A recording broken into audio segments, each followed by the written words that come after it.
Welcome to Live Well and Flourish, where I help you understand what it means to live a flourishing life. I'm your host, Craig Van Slyke. If you're ready to think beyond material and external success, if you're ready to take control of who you are and the kind of life you live, if you're ready to flourish, this is the podcast for you. Life has a way of teaching its most important lessons through its hardest moments. For me, one of those lessons came when my first wife, Debbie, received a diagnosis that would change everything. As we sat in the doctor's office that day listening to words like stage 4 and cancer and sarcoma, time seemed to both stop and rush forward at once. In that odd space, I made a decision. As you might imagine, during our journey, there were more than a few moments of anger and upset. The situation truly sucked, and from time to time, it got to me. But my overall attitude was one of discernment and control. I tried to recognize what we could and could not control, then focus my energy and thoughts on what we could control and let the rest go. That experience led to this axiom: control what you can and let the rest go. This axiom has been a guiding philosophy of my life for a long time now, and it has served me well. There are 3 important aspects to this axiom. The first is discernment, knowing what is and is not under your control. I couldn't change the fact that Debbie had a horrible disease or that there were no effective treatments.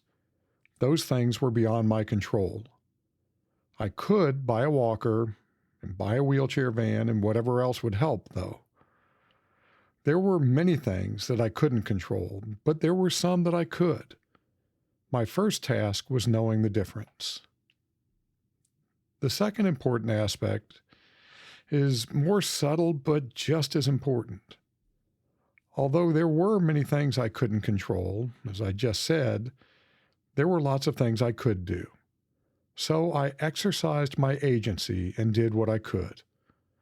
I did not let the very long list of things I couldn't control overwhelm my sense of agency.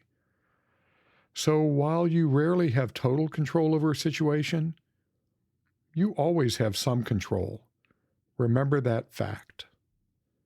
The final critical aspect is acceptance. The "and let the rest go" part is just as important as control what you can. You can waste tremendous amounts of energy and attention worrying and being anxious about things that are beyond your control. Do not fall into that trap. Sometimes life just sucks. As military folks like to say, embrace the suck. Don't waste time and energy raging against the suckiness of the situation. Use your ability to reason to find ways to make it suck even a little less. Just accept that many, many things are beyond your control. You'll be considerably better off if you do so. Although I stumbled into the importance of controlling what you can and letting the rest go, the idea has deep philosophical and psychological foundations. Suffering is part of life. It's inescapable. Buddhism teaches this, but doesn't stop there. Bear with me a minute here. I'm going to get into the weeds, but it'll be worth it, I think. Buddhism is based on the 4 noble truths. The first 3 are really important here. Truth number 1 is life involves suffering or dissatisfaction. Not just obvious pain, but also the subtler dissatisfaction, anxiety, and stress that comes from impermanence and change. Truth number 2 is the root cause of suffering is clinging or craving. We grasp after pleasure, existence, non-existence. This clinging and craving is why we suffer. By the way, it's okay to want things, just don't crave them and accept it when you don't get the things you want.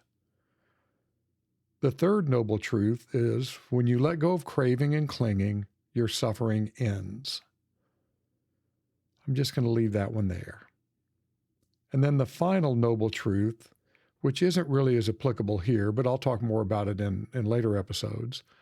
The way to liberation is the noble 8-fold path: right view, right intention, right speech, right action, right livelihood, right effort, right mindfulness, and right concentration.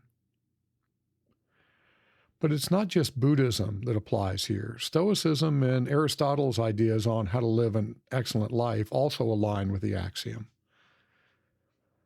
For example, Epictetus, the Stoic philosopher, insists that misery comes from mistaking externals, things we do not control, for things we do control.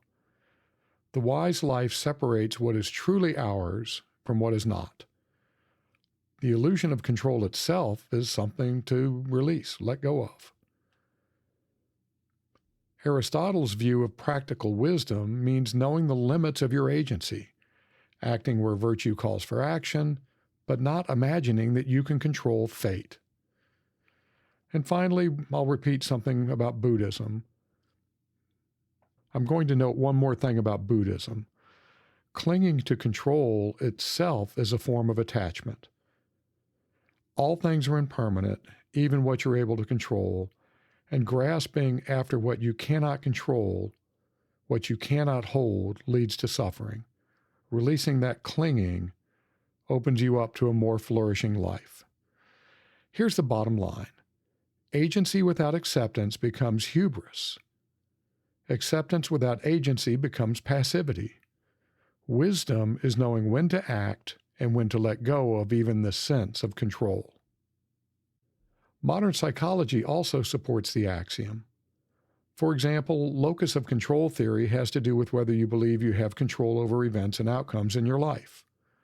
Generally, an internal locus of control, a belief that you have control, is healthy. But when this gets too strong, it leads to frustration, perfectionism, and self-blame. Flourishing requires finding a balance.